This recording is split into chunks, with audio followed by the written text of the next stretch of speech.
आप सुन रहे हैं भाग 21। रमा उन्हें पानी से भरा लोटा लाकर देती है। वो फौरन उस लोटे को लेकर मुंह ऊपर कर गट गट करके सारा पानी एक ही सांस में पी जाते हैं। वहाँ मौजूद सभी लोग उनको इस तरह पानी पीते देख हैरान रह जाते हैं। पानी पीने के बाद थोड़ा संभलते हुए वो पार्वती से बोलते हैं, मत पूछो पार्वती बहन, बस यूं समझ लो, आज तो आप सबकी दुआओं और मेरी बिटिया के प्रताप से मौत के मुंह से बचकर आ रहा हूँ। आज तक कभी जिंदगी में वो सब नहीं देखा जो आज मेरे साथ हुआ। मनोहर लाल के मुंह से ये शब्द सुनकर सभी सकते में आ जाते हैं। खुशबू तो डरकर उनके सीने से लगकर रोने लग जाती है। मनोहर लाल उसे संभालते हुए चुप कराते हैं। पर क्या हुआ भाई साहब, और ये आपके कपड़े इस तरह अस्त व्यस्त धूल में सने हुए क्यों हैं? पार्वती हैरानी से उनको देखकर पूछती है। मनोहर लाल सारा घटनाक्रम पूरा वृतांत उनको सुना डालते हैं। सुनते ही जैसे सभी के पांव तले जमीन खिसक जाती है। किसी के मुंह से एक शब्द नहीं निकलता। कुछ देर खामोशी रहने के बाद पार्वती हिम्मत करते हुए आगे कहती है, ईश्वर का लाख लाख शुक्रिया जो आप उस आफत से बचकर सकुशल घर आ गए, वरना मैं खुशबू बिटिया को क्या मुंह दिखाती। आप हमारे लिए अपनी जान जोखिम में मत डाला कीजिए भाई साहब, जो होना है हो जाएगा, पर आप सही सलामत रहे। इस बच्ची की प्रार्थनाओं और भोले मन से की हुई ईश्वर पूजा ने आज आपको बचा लिया। कहते हुए पार्वती खुशबू को सीने से लगा लेती है। मनोहर लाल जेब से वो थैली निकालकर पार्वती की ओर बढ़ा देते हैं और गुरुजी द्वारा बताई वो सारी बातें भी सुनकर सभी दंग रह जाते हैं। पार्वती तो पूजा घर में जाकर भगवान के आगे दिया जला देती है और आंख बंद कर प्रार्थना करने लगती है। जब मनो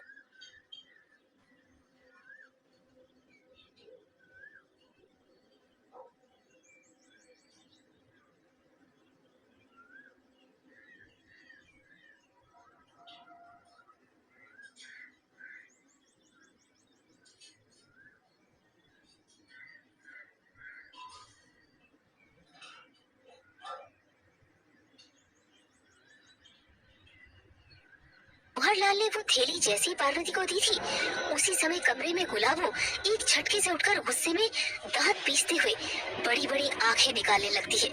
गुर्राए हुए बदहवासी इधर उधर चारों तरफ घूमने लगती है। मनोहर लाल रमा को अपने पास बुलाकर उसे गुरुजी वाली बात समझाते हैं। बेटा, आज मैं तुमसे गुरुजी की एक बात कहना चाहता हूँ। इस घर में जो मुसीबत घुस आई है, जिस भी मकसद से आई है, उसका मुकाबला यदि कोई कर सकता है वो तुम हो।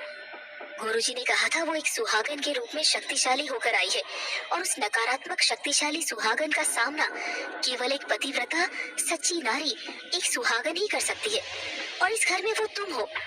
तुमने उसे शुरू से गौर से देखा है, उसकी हर एक बात को बड़ी बारीकी से अनुभव किया है। उसके भयावह रूप का सामना सबसे पहले केवल तुमने किया है। मैं जानता हूँ तुम भी एक इंसान हो, डरना लाजमी बात है, पर इन बुरी शक्तियों का हथियार हमारे अंदर का डर ही है। जब तक हम डरते रहेंगे तब तक वो और शक्तिशाली होकर हम पर हावी होने की कोशिश करेगी। अब सिर्फ तुम ही हो जो इस घर को उसकी बुरी नजर से बचा सकती हो। तुमको बहुत होशियारी और समझदारी से काम लेना पड़ेगा, डरना बिल्कुल भी नहीं, क्योंकि तुम एक सच्ची आदर्श नारी हो जिसने अपने धर्म का पालन बड़ी कुशलता से किया है। वो तुमको डराने धमकाने का हर संभव प्रयास करेगी, पर तुम्हारा कुछ बिगाड़ नहीं सकेगी। तुम्हारे साथ तुम्हारे धर्म की शक्ति है, उसका मुकाबला केवल तुम ही कर सकती हो। मनोहर लाल की बात रमा बड़े गौर से सुन रही थी। मनोहर लाल फिर बोलते हैं, मैं जानता हूँ ये बहुत मुश्किल है, पर असंभव नहीं। ईश्वर में भरोसा रखो और इस घर की पवित्रता अक्षुण्ण बनाए रखो। वो काम करेगी जिससे इस घर में धर्म का नाश हो, पर तुमको उसके सामने बड़ी हिम्मत से खड़े रहना है। हम सभी तुम्हारे साथ है बेटा, बस बाबा जी के आने तक हिम्मत से उसका सामना करना ही होगा। जी चाचा जी, मैं इस घर के लिए कुछ भी कर सकती हूँ। आपकी हर बात बड़े ध्यान से सुनी है। अपनी जान लगा दूंगी, पर उसे इस घर में अपनी मनमानी नहीं करने दूंगी। आगे ईश्वर की जैसी इच्छा। रमा आत्मविश्वास से मनोहर लाल से बोलती है। आधी रात होने को आई थी, पर पार्वती की आंखों से जैसे नींद ही गायब थी। पलंग पर बैठे बैठे सोच के सागर में डूबती जा रही थी। गुरुजी की बातों से उसे हिम्मत तो मिली थी, पर वो ये सोचकर मन ही मन बहुत डरी हुई थी कि उसके घर में एक चुड़ैल बहू बनकर घूम रही है। वो कभी भी कुछ भी कर सकती है। उससे अपने परिवार की रक्षा कैसे करे? घर में जो भी बात होती है उसे पता चल ही जाता है।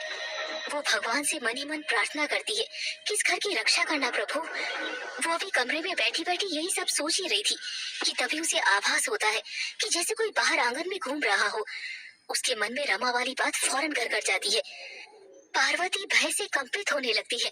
भगवान का नाम लेकर वो दरवाजे को थोड़ा सा खोलकर बाहर झांकने लगती है। बाहर का दृश्य देखकर उसके तोते उड़ जाते हैं।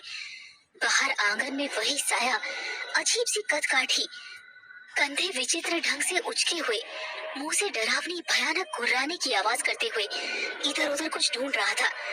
पार्वती के मुंह से आवाज नहीं निकलती। वो महेश और रमा को जगाना तो चाहती थी, पर उसकी हिम्मत जवाब दे चुकी थी।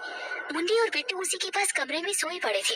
उसको बच्चों की चिंता सबसे ज्यादा थी, पर वो इस हाल में कर भी क्या सकती थी। पार्वती अभी ये सब सोच ही रही थी कि अचानक जिस दरवाजे की आड़ से वो बाहर देख रही थी, उसी आड़ में से उसी दरवाजे के ठीक बाहर खड़ा वो साया उसे गुर्राते हुए बड़े भयानक अंदाज में सफेद सफेद आंखें निकालते हुए घूरते हुए बिल्कुल पास आ चुका था। पार्वती की नजर जैसे उस पर पड़ती है, वो फौरन दरवाजा बंद करने को होती है, पर वो साया अपना हाथ बीच में अड़ाकर दरवाजे को बंद होने से रोकने की कोशिश करने लगता है। पार्वती का पूरा बदन सुन्न पड़ चुका था। उसके बूढ़े हाथों में इतनी जान नहीं थी कि वो ज्यादा देर तक उस दरवाजे को रोक सके। वो साया अपना हाथ अंदर घुसाने की भरसक कोशिश करता है। उसका हाथ देख करके तो पार्वती की ओर घिकी बन जाती है। जला भुना सा वो हाथ जिस पर चमड़ी लगभग निकल चुकी थी, नाखून बेतहाशा बड़े हुए, उंगलियां भी अजीब से आकार की। तभी वो साया दरवाजे में जोर से एक लात मारकर पूरा दरवाजा खोल देता है। पार्वती चीखती हुई पीछे जमीन पर गिर पड़ती है। अब वो भयानक साया ठीक दरवाजे की चौखट पर खड़ा खड़ा अंदर कमरे में झांकने लगता है। हवा के कारण उसके बाल चारों दिशाओं में उड़ते हुए उसे और भयानक रूप दे रहे थे। उसके पांव के पंजे एकदम उल्टे पीछे की तरफ, जिसमें बड़े बड़े डरावने मोटे कड़े पहन रखे थे। मुंह से लार टपक रही थी।